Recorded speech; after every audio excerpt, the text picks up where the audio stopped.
Hi guys, it's Dr. Minx here.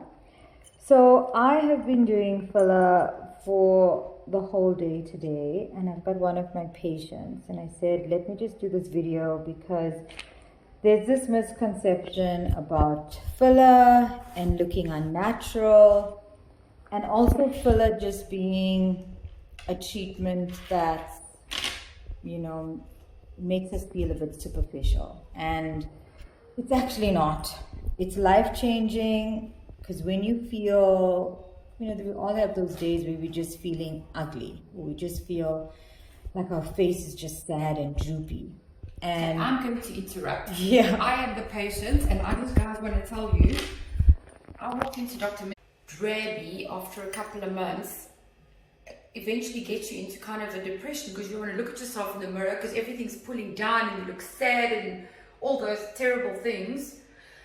So off to Dr. Minx we go, and half an hour later I look fresh, I'm happy, I am so excited, I look completely different.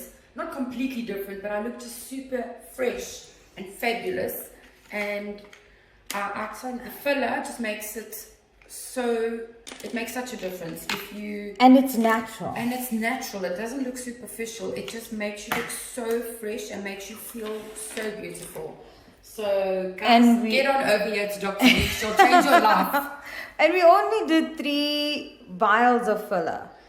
So I'm calling it the treatment optimization, where I'm using minimal filler to get maximum result. It's like a liquid mini facelift. Yeah, you see, my patients like liquid mini facelift. I mean, the reason I'm showing you all these vials is I respect my patients' privacy. So I just wanted you to hear it from her and not from me. And hence I'm focusing on the vials here. So 3 vials of filler was all we used, and we did her frown and we did her crow's feet so we could take out the depression on the upper part of the face, and that's with toxin. So yeah guys, come on over if you want a fresher look.